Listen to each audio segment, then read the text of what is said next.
తెలంగాణ రాజకీయాలలో బీసీ రిజర్వేషన్లపై రగడ కొనసాగుతుంది. రాజకీయాలను ఇప్పుడు రసవత్తరంగా మార్చింది బీసీ రిజర్వేషన్ బిల్లుకు సంబంధించి. కోర్టులో బీసీ రిజర్వేషన్లకు ఆమోదం దక్కకపోవడంతో ఇప్పుడు దుమారం రేగింది. స్థానిక సంస్థల ఎన్నికలు కూడా వాయిదా పడినటువంటి పరిస్థితి ఏర్పడింది. నోటిఫికేషన్ వెంటనే ఈసీ ఆపాల్సిన పరిస్థితి ఏర్పడింది. ఈ నేపథ్యంలో విపక్షాలు అటు బీజేపీ బీఆర్ఎస్లు బీసీ రిజర్వేషన్లను అడ్డుకుంటున్నాయంటూ కూడా కాంగ్రెస్ ఆరోపిస్తుంది. ఇటు కాంగ్రెస్ మోసం చేస్తుందంటూ కూడా విపక్షాలు ఆరోపణలు చేస్తున్నాయి. అయితే ఎట్టి పరిస్థితుల్లోనైనా కూడా ఇక్కడ కాంగ్రెస్ ప్రభుత్వం ఇప్పుడు తాజాగా సంచలన నిర్ణయం తీసుకున్నట్టుగా తెలుస్తుంది. 42% రిజర్వేషన్లకు కట్టుబడి ఉన్నామని, బీసీ రిజర్వేషన్లతోనే స్థానిక ఎన్నికలకు వెళ్తామని కుండ బద్దలు కొట్టి చెప్తున్నారు కాంగ్రెస్ నేతలు. కోర్టు అనుమతి ఇవ్వకపోయినా కూడా ఖచ్చితంగా 42% బీసీ సమాజానికి న్యాయం చేస్తామంటూ కాంగ్రెస్ ఇక్కడ కంఠాపదంగా వాదిస్తుంది.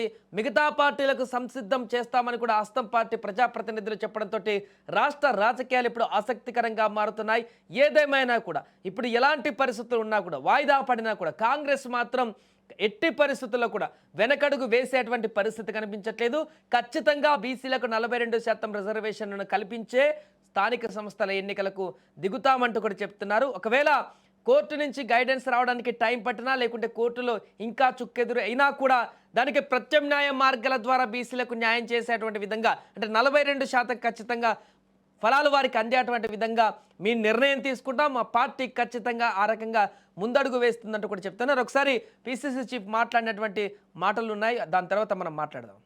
అసలు బీసీలకి రిజర్వేషన్ ఇవ్వడం ఇష్టం లేనటువంటి బీఆర్ఎస్ బీజేపీ పార్టీ ఎన్ని ప్రయాసాలు ఓర్చి మేము ఎన్ని కార్యక్రమాలు చేర్చి ఉన్న ఆప్షన్స్ అన్ని కూడా అవైల్ చేసుకొని ఎట్టి పరిస్థితుల్లో 42% రిజర్వేషన్ ఇవ్వాలనే చిత్తశుద్ధితో మేము గత సంవత్సరం కాలంగా చేసినటువంటి కార్యక్రమాలన్నీ కూడా తెలంగాణ ప్రజలు గ్రహిస్తూ ఉన్నారు.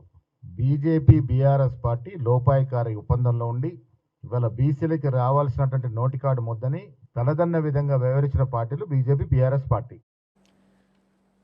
సో అది మొత్తానికి ఖచ్చితంగా 42% రిజర్వేషన్ బీసీలకు అనేది ఖచ్చితంగా మేము అమలు చేస్తామంటూ కూడా అక్కడ వారు చెప్తున్నారు క్లియర్ కట్గా. దీనికి కొన్ని ఆప్షన్స్ అయితే మనకు కనిపిస్తున్నాయి. ఒకటి, కోర్టులో క్లియరెన్స్ రావాలంటే ఇప్పుడు చట్టం చేసినటువంటి దాన్ని జీవో అనేది గవర్నర్ సంతకం చేసి ముందుకు వెళ్తే పూర్తిగా ఎలాంటి అడ్డంకులు ఉండవు, ఇంకా తొలగిపోతాయి. బట్ అక్కడ పరిస్థితి సంతకం చేస్తారా లేదా అనేటువంటి క్వశ్చన్ మార్క్ అవుతుంది. ఇంకా వారాల గడువు ఉంది. అది కాకుండా ఆర్డినెన్స్ ద్వారా ముందుకు వెళ్ళాలంటే జీవో ఉన్నాక ఆర్డినెన్స్ ఎందుకు ఇచ్చారనేటువంటి ఒక కన్ఫ్యూజన్ వాతావరణం ఉంది. కాబట్టి దీంట్లో కూడా క్లియరెన్స్ కోర్టు అడిగేటువంటి అవకాశం ఉంది. దానికి ఇప్పుడు ప్రభుత్వం తరపున వాదనలు వినిపించిన తర్వాత కోర్టు అగ్రి అయితే కోర్టు క్లియరెన్స్ ఇచ్చేటువంటి అవకాశం కనిపిస్తుంది.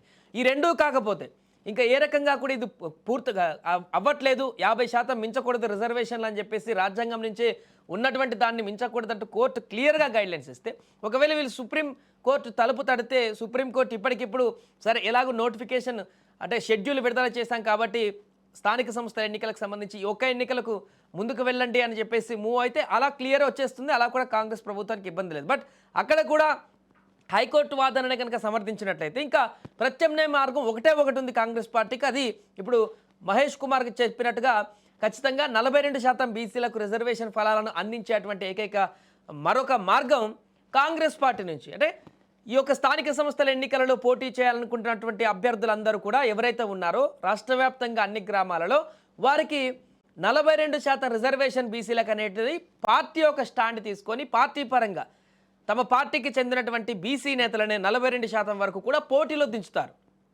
కాబట్టి ఇట్లా ఈ యొక్క రిజర్వేషన్కి సమన్వయం చేసేటువంటి దిశగా కాంగ్రెస్ పార్టీ ఒక ఇనిషియేట్ తీసుకున్నట్టుగా కనపడుతుంది. అలా ఆ విధంగానే ముందుకు వెళ్ళాలని కనిపిస్తుంది. ఏది ఈ రూట్లన్నీ కూడా క్లోజ్ అయిపోయిన తర్వాత. అంతేకాదు మిగతా పార్టీలను కూడా, అంటే బీఆర్ఎస్ బీజేపీ పార్టీలను కూడా ఒప్పించేటువంటి ప్రయత్నం చేస్తాం. ఆ పార్టీలో ఉన్నటువంటి బీసీలను కూడా 42% వరకు ఇచ్చేటువంటి విధంగా ముందుకు తీసుకువెళ్ళేటువంటి ప్రయత్నం కూడా చేస్తామంటే వారు చెప్తున్నారు. సో ఇది కనుక వర్కౌట్ అయితే ఒకవేళ బిల్లుతో సంబంధం లేకుండా ఆర్డినెన్స్తో సంబంధం లేకుండా అనుకున్నటువంటి రాజకీయ ప్రతిఫలం అయితే లభించనుంది 42% బీసీలకి. బట్ ఇక్కడ బీసీ రిజర్వేషన్ అనేటువంటి అంశానికి సంబంధించి తాత్కాలిక ఉపశమనం లభిస్తుంది 42% ఇప్పుడు చెప్పినట్టు పార్టీల పరంగా కూడా సీట్లు ఇచ్చినా కూడా.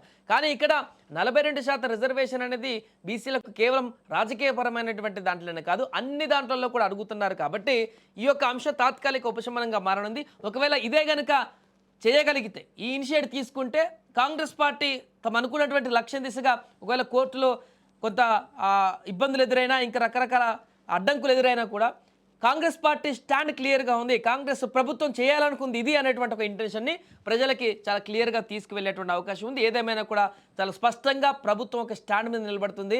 42% బీసీ రిజర్వేషన్లు అమలు చేసేటువంటి దిశగా ప్రణాళికలు రచిస్తూ ఎన్నికలు మరిన్ని రోజులు ఆగకుండా అది కూడా పూర్తి చేసేటువంటి విధంగా ఎన్నికలను పెట్టే విధంగా నాలోపే వీటన్నిటిని సాల్వ్ చేసి ఇన్కేసు కుదరకపోతే ఎన్నికలు ఇంకా వాయిదా వేయకుండా ఆల్రెడీ 1 year దాటిపోయింది. ఎన్నికలను పూర్తి స్థాయిలో ఇక నిర్వహించి పార్టీల పరంగా 42% బీసీ రిజర్వేషన్లు ఇచ్చి ముందుకు వెళ్ళేటువంటి ఒక అవకాశం అయితే స్పష్టంగా కనిపిస్తోంది.